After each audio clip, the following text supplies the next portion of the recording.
Ya, perkenalkan, saya Dr. Gigi Agus Dwi Sulistiantono MM. Saya adalah Direktur RSUD Kardinah Kota Tegal. Perjalanan karir saya sebelum menjadi Direktur, pertama kali saya lalui di Puskesmas Margadana Kota Tegal, selaku Kepala Puskesmas Margadana Kota Tegal. Kemudian Kepala Bidang P3PL Dinas Kesehatan Kota Tegal, kemudian Kepala Bidang Pelayanan di RSUD Kardinah Kota Tegal, kemudian Wakil Direktur Pelayanan, kemudian Sekretaris Dinas di DPPKP P2PA, kemudian Wakil Direktur Umum dan Keuangan di RSUD Kardinah Kota Tegal, dan akhirnya menjadi Direktur RSUD Kardinah Kota Tegal. Ya, karena saya sebagai seorang tenaga medis tentu memiliki satu keinginan besar untuk memberikan atau berkontribusi kepada masyarakat melalui sektor kesehatan, dan itu bisa dilalui melalui berbagai hal, baik melalui praktik pribadi, melayani di pusat kesehatan masyarakat, maupun sekarang saya diberikan amanah untuk melalui sebuah pelayanan kesehatan, yaitu rumah sakit. Jadi sukanya adalah ketika kita membuat sebuah karya, kemudian kita mendapatkan pengakuan atau apresiasi atau penghargaan dari apa yang telah kita lakukan tersebut. Seperti misalkan ketika dulu saya menjadi Kepala Puskesmas, itu alhamdulillah Kepala Puskesmas kami mendapatkan piala dari Presiden sebagai unit pelayanan publik terbaik tingkat nasional tahun 2010 pada waktu itu. Kemudian saya selaku pribadi pada tahun 2011 juga mendapatkan predikat sebagai dokter teladan tingkat nasional, dan itu adalah sebuah pemberian semangat kepada kami untuk terus berkarya. Dan akhirnya sekarang kemudian mengabdikan diri di Rumah Sakit Umum Daerah Pemerintah. Dan kalau dukanya adalah sebetulnya tidak pernah ada duka. Duka adalah ketika pelayanan yang kita berikan itu belum memuaskan bagi masyarakat. Jadi masyarakat ada yang masih mengeluh lamanya pelayanan, tidak puasnya dengan pelayanan yang kita berikan bersama teman-teman. Itulah duka yang kita alami. Ya, jadi kalau sebagai seorang tenaga medis tentu kita sampai dengan akhir hayat akan terus mengabdi pada dunia ini ya, karena ini adalah panggilan jiwa, dan sekarang adalah sebuah amanah kita, dan nanti setelah pensiun pun kita juga tetap akan berkecimpung di dalam dunia kesehatan ini, karena ini sudah menjadi panggilan hati oleh jiwa. Ya, Rumah Sakit Kardinah adalah rumah sakit yang dulu didirikan oleh Ibu Kardinah. Ibu Kardinah adalah saudara kandung dari Ibu R.A. Kartini. Jadi Ibu Kardinah pada waktu orang tuanya menjadi bupati di Tegal, itu kemudian ingin mengabdikan dirinya kepada masyarakat dengan mendirikan Balai Pengobatan pada tahun 1927 pada waktu itu. Balai Pengobatan yang beliau rintis dari uang yang beliau kumpulkan dari bagaimana beliau membatik, bagaimana beliau mengumpulkan dari melatih orang-orang untuk bisa membatik. Kemudian akhirnya berkembang menjadi Balai Pengobatan, kemudian pada waktu Indonesia Merdeka berkembang lagi, dan akhirnya menjadi Rumah Sakit Khusus Ibu dan Anak, dan akhirnya berkembang sekarang menjadi sebuah rumah sakit umum daerah di Kota Tegal yang menjadi insya Allah menjadi kebanggaan bagi masyarakat Kota Tegal dan sekitarnya. Karena perkembangan zaman sangat tantangan semakin besar, maka Rumah Sakit Kardinah harus berkembang, dan sekarang kita memiliki berbagai inovasi yang sedang kita kembangkan melalui jargon kita sekarang adalah gawe senang. Jadi gawe senang itu adalah upaya kita bagaimana membuat masyarakat pengguna itu mereka menjadi senang dengan pelayanan yang diberikan. Ada berbagai inovasi yang kita sampaikan kepada masyarakat. Yang pertama adalah tombol teko loro lunga. Jadi sistem pengantaran obat kepada pasien yang berkunjung berobat langsung ke rumah dengan gratis. Jadi mereka cukup berobat, kemudian ketika mereka resep sudah didapat, mereka bisa langsung pulang karena obat yang kita antar sampai rumah dengan gratis.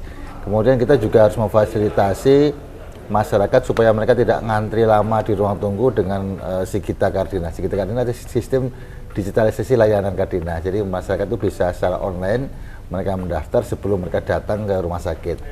Nah, bagi orang tua yang memiliki anak dan mereka tidak berkesempatan untuk menitipkan anaknya di rumah, dan anak itu harus terpaksa dibawa untuk berobat ke rumah sakit, sedangkan di rumah sakit itu adalah area infeksius yang sangat berbahaya bagi anak-anak, maka kita siapkan sebuah sekolah Kardinah. Ya, sekolah Kardinah adalah tempat untuk menampung anak-anak tersebut yang menunggu orang tuanya yang berobat ataupun yang sakit, dengan pendidikan kesehatan. Jadi kita ada taman bacaannya, ada arena bermainnya, dan ada edukasi yang berkaitan dengan kesehatan. Semoga dengan ini masyarakat atau anak-anak ini dari kecil mereka mengenal rumah sakit bukan sebagai tempat yang menyeramkan, tempat yang menyedihkan, tetapi tempat yang menyenangkan bagi mereka. Jadi pada saatnya mereka nanti berobat atau mereka sakit kemudian harus berobat, ketika datang ke rumah sakit Kadinah itu bukan menjadi tempat yang menakutkan bagi mereka. Kemudian kita juga ada dalam era dunia perkembangan teknologi ini ada Metaverse. Kita juga ada Kadinah Tegalverse yang pada hari ini juga mendapatkan apresiasi dari Kementerian Kesehatan sebagai teknologi Metaverse dalam dunia kesehatan yang pertama di Indonesia. Dan hari ini kita sedang pameran di Pekan Raya Jakarta di standnya Kementerian Kesehatan, dan situlah hadir Kadinah Tegalverse. Kemudian juga ada beberapa layanan lain yang mungkin nanti kita kembangkan. Karena salah satu permasalahan kesehatan yang muncul di wilayah kami, Kota Tegal, terutama masyarakat itu mungkin enggan berkunjung ke rumah sakit pemerintah adalah karena ternyata indeks kepuasan masyarakat ketika berkunjung ke fasilitas kesehatan pemerintah itu masih belum optimal. Jadi bagaimana kita meningkatkan kepuasan masyarakat, maka kita harus berkomitmen untuk membuat mereka gawe senang. Gawe senang itu apapun yang kita lakukan harus membuat masyarakat itu gawe senang, kita buat senang mereka.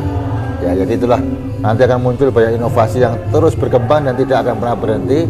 Bagaimana membuat mereka senang. Ada juga gawe senang berobat sekarang. Nanti ada gawe senang kuliner, ada gawe senang wisata edukasi. Jadi nanti kita membuat mereka senang ketika datang ke rumah sakit Kadinah. Yang belum terrealisasi adalah kita ingin masyarakat itu bangga dengan rumah sakit pemerintah, rumah sakit daerahnya sendiri. Jadi tidak ada lagi masyarakat yang harus mereka pergi ke daerah lain, ke kota-kota besar hanya untuk mereka mendapatkan pelayanan kesehatan. Karena rumah sakit Kadinah akan menjadi rumah sakit yang akan mengayomi, melindungi, dan akan memberikan pelayanan kesehatan bagi seluruh warga masyarakat Kota Tegal dan sekitarnya. Ya, beberapa penghargaan yang sudah dilakukan rumah sakit Kadinah, diantaranya kalau dari Kementerian PAN dan Reformasi Birokrasi, kita pernah masuk top 99 inovasi pelayanan publik atau Sinovik. Kemudian kita juga pernah dikirimkan, inovasi kami itu pernah dikirimkan ke ajang pelayanan publik tingkat internasional UNPSA, United Nations Public Service Award, waktu itu di Den Haag, Belanda. Kemudian pernah kita juga mendapatkan juara inovasi pelayanan publik tingkat pemerintah Kota Tegal. Kemudian sekarang kita juga mengembangkan layanan-layanan lain yang, dan salah satu diantaranya adalah penghargaan dari teman-teman dari 5 pilar media. Kaitannya dengan pandemi COVID itu artinya pada waktu itu kita juga mengembangkan sebuah layanan tatap muka konsultasi pada dokter tanpa harus bertemu secara langsung. Kita mengembangkan yang namanya telemedicine. Telemedicine Rumah Sakit Kadinah sudah berjalan selama 2-3 tahun ini, dan alhamdulillah kemarin pada minggu yang lalu telah diresmikan oleh Bapak Presiden Jokowi sebagai salah satu rumah sakit yang ada di Jawa Tengah yang telemedicine-nya sudah di backup oleh BPJS Kesehatan sebagai telemedicine untuk percontohan di Indonesia oleh Bapak Jokowi Widodo pada waktu itu. Dan tantangan kita adalah bagaimana meyakinkan masyarakat bahwa pandemi adalah sebuah kesempatan besar bagi kita untuk kita saling bergandengan tangan dan erat, bahwa permasalahan kesehatan itu bukan hanya permasalahan yang harus diatasi oleh insan-insan kesehatan saja, tapi juga seluruh jajaran pemerintahan, seluruh kalangan masyarakat. Mereka harus memberikan kontribusi bersama, berkolaborasi mengatasi permasalahan kesehatan itu. Kalau hanya diserahkan kepada teman-teman di bidang kesehatan, kepada dokter saja, kepada perawat saja, belum tentu masalah kesehatan akan bisa teratasi dengan cepat. Ya, salah satu masalah adalah pada waktu kita mengalami situasi pandemi kemarin, karena pandemi itu kita diajarkan untuk memberikan pertolongan terlebih dahulu tanpa kita harus memikirkan fungsi-fungsi administratif dan lain sebagainya. Karena kan orang pada waktu saling berjatuhan sakitnya. Kita harus berikan pelayanan kepada mereka secepat mungkin, kemudian baru kita administrasi. Nah, ketika orang yang sakit tersebut kemudian tidak lengkap dokumen administrasinya, itu menghalangi kami ketika proses klaim kepada BPJS maupun Kementerian Kesehatan. Dan itulah sempat terjadi satu situasi di mana secara finansial rumah sakit mengalami sedikit kesulitan, tapi alhamdulillah dengan kerja keras teman-teman saya bersama-sama, Rumah Sakit Kadinah bisa kemudian menyelesaikan semua permasalahan-permasalahan yang masa lalu dan sekarang bisa berkembang kembali. Kita seluruh pelayanan dokter, mulai dari dokter spesialis dan dokter subspesialis kita sudah memiliki itu, alat-alat teknologi yang tinggi kita juga sudah memiliki itu, Dan kita juga menjadi rumah sakit rujukan regional di wilayah Jawa Tengah, wilayah Pekalongan bagian barat, dan kita menjadi rumah sakit pendidikan. Dan ketika menjadi rumah sakit pendidikan, tentu kita harus punya tanggung jawab bersama dengan Fakultas Kedokteran, dengan Fakultas Kesehatan Masyarakat, dengan Akademi Keperawatan dan lain sebagainya di dalam meningkatkan kualitas para lulusan mereka. Sehingga inilah beberapa hal yang kita tawarkan kepada masyarakat. Kalau masalah pasien COVID, memang kita sudah tidak ada lagi pasien COVID. Kemudian bagaimana masyarakat adalah bisa dilihat dari bagaimana angka kunjungan masyarakat. Alhamdulillah angka kunjungan masyarakat ketika berobat, ketika mereka sakit, itu di rumah sakit ini semakin hari semakin meningkat. Dan itu adalah salah satu parameter yang menjadi tolok ukur kita, bagaimana kita menilai, termasuk pada akhirnya nanti bagaimana peningkatan pendapatan yang kami terima, itu juga menjadi salah satu tolok ukur, bagaimana masyarakat memandang perubahan yang dilakukan oleh rumah sakit Kardinal. Dan kita tidak akan pernah puas dengan itu, karena kita terus akan memberikan layanan yang lebih baik lagi kepada masyarakat, dan yang paling penting adalah memudahkan masyarakat dalam berobat. Ya, jangan lupa bahwa masyarakat tetap, walaupun pandemi ini sudah menunjukkan angka yang menurun, masyarakat tetap harus waspada. Bukan hanya COVID yang akan mengancam kita, tapi banyak penyakit-penyakit yang lain yang selama ini kita tidak waspadai.